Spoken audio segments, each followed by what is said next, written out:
Welcome back. I hope आप सबकी पढ़ाई अच्छी चल रही है। तो इसको कंटिन्यू रखने के लिए हमारा आज का लेसन है how we call this and that in Korean. How we call this and that in Korean. Before that जल्दी से मैं आपको बता देती हूँ कि हम लोगों ने लास्ट लेसन में क्या किया था। ओके, तो लास्ट लेसन में हम लोगों ने कोरियन पार्टिकल्स के बारे में समझा था।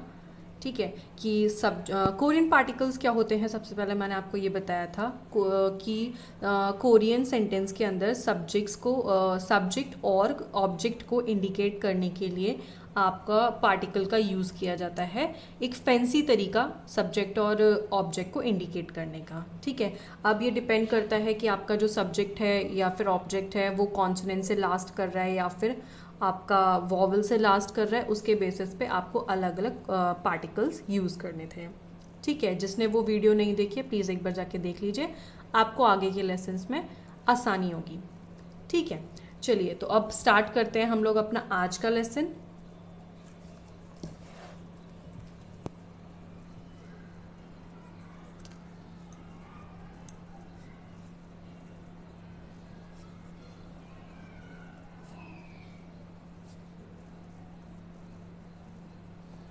This and that in Korean. Okay, so this के लिए जो वर्ड है कोरियन में that is E. E E okay, and for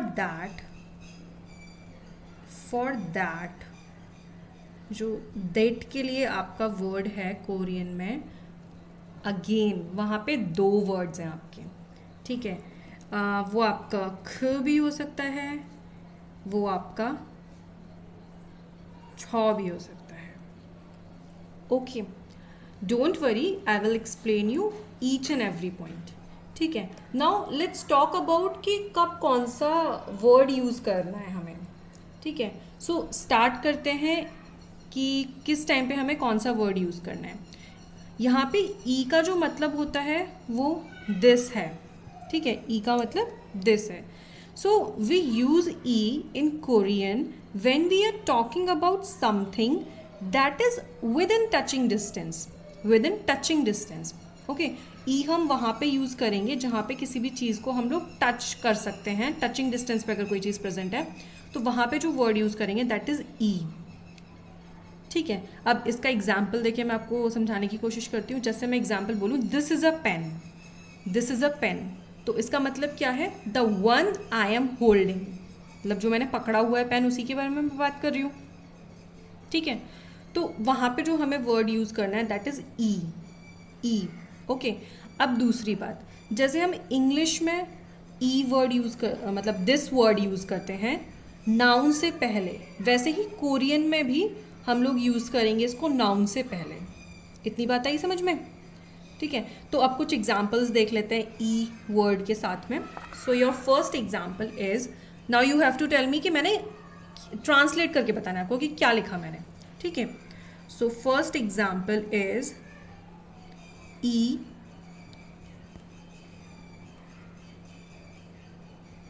सारा।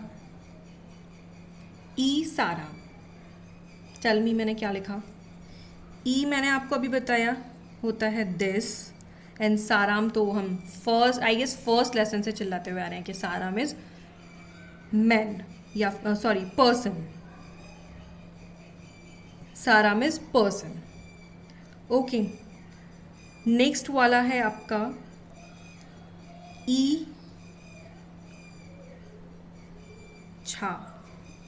छा,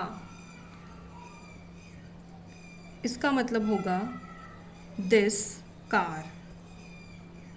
दिस कार। जिनको ये वोकैब के वर्ड्स नहीं पता हैं वो एक बार वोकैबलरी वाली वीडियो देखें, प्लेलिस्ट में जाके चेक करें, वहाँ पे आपको सारे वर्ड्स प्रोनाउंसिएशन विद मीनिंग दिए हुए हैं। ठीक है, नेक्स्ट वन इज ई नम जा।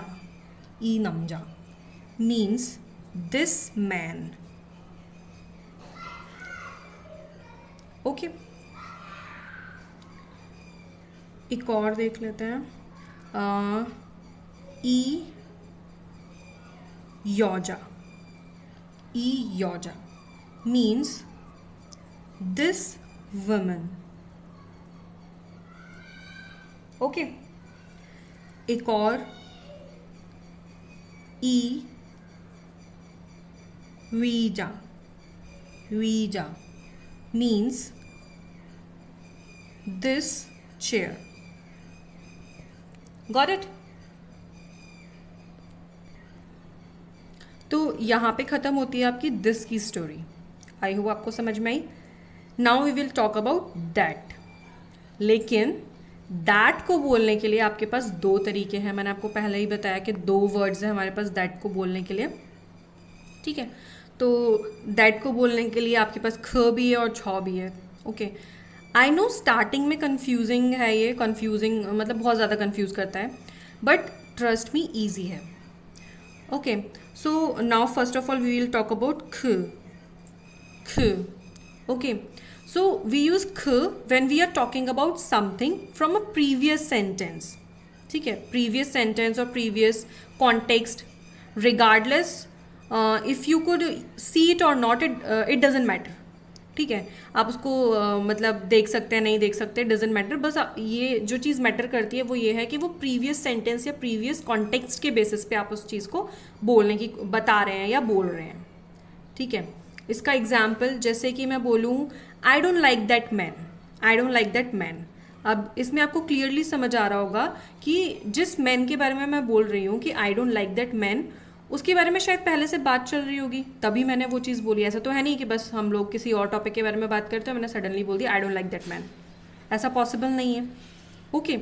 तो यहाँ जो मतलब सीधा सा मतलब ये है कि प्रीवियस सेंटेंस के बारे में या फिर प्रीवियस कॉन्टेक्स्ट के बारे में जब हम लोग बात कर रहे होते हैं उसके रिगार्डिंग मैं बोलूँ, मुझे ज़रूरत है दैट वर्ड यूज़ करने के लिए, तो that time I will use ख. ख. Okay.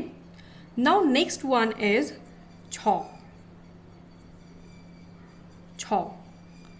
We use cho when we are talking about something that we can see but cannot touch. That we can see but cannot touch because it is too far away. ठीक है. मतलब किसी दूर रखी हुई चीज़ के बारे में हम लोग बात कर रहे हैं. मैं उसको देख सकती हूँ, मैं बोलूँगी कि हाँ वो वाली चीज़, पर मैं उसको टच नहीं कर सकती. ठीक है. उस वाले कंडीशन में हम लोग यूज़ करेंगे छ. ठीक है. अब हम लोग आई गेस आप लोगों को ये समझ में आया होगा ई, ख और छ वर्ड्स आपको किस तरीके से यूज़ करने हैं. तो अब जल्दी से इन तीनों के एक साथ एग्जांपल्स देख लेते हैं. तो एग्जांपल्स में हम लोग first one is e visa means this chair. अभी थोड़ी देर पहले आपको बताया था ये ई वाले सेंटेंस के टाइम पे. ठीक है. नेक्स्ट वन इज ख वीजा मतलब दैट चेयर. अब आपको समझ में आ रहा होगा difference. This chair, that chair, and third one is छ वीजा दैट चेयर. मतलब अगर वहाँ पे कई सारी चेयर्स हैं तो मैं इंडिकेट कर रही हूँ कि ये वाली नहीं, इसके बाद मतलब दूर वो वाली जो चेयर है, मतलब स्ट्रेस पता चल रहा है ना, वो वाली जो चेयर है, दैट चेयर. छ visa. Okay. Now note to be remember. ख और छ का मतलब इंग्लिश में तो दैट है, as you can see that है, दोनों जगह पे दैट है. ठीक है. तो पर जो कोरियन में इसका जो मतलब है वो डिफरेंट है. ठीक है. वहाँ पे मतलब अलग अलग क्योंकि इसका मतलब अलग है तो सेंटेंस के बेसिस पे इसको सिचुएशन के बेसिस पे अलग अलग तरीके से यूज़ किया जाता है. तो you have to keep this in mind कि इसका मतलब सेम नहीं है कोरियन, जब आप कोरियन में बोल रहे हैं या लिख रहे हैं. हाँ इंग्लिश में ये चीज़ सेम है पर कोरियन में डिफरेंस है दोनों के बीच में, तो आपको ये चीज़ अपने माइंड में रखनी है. इतनी बात आई.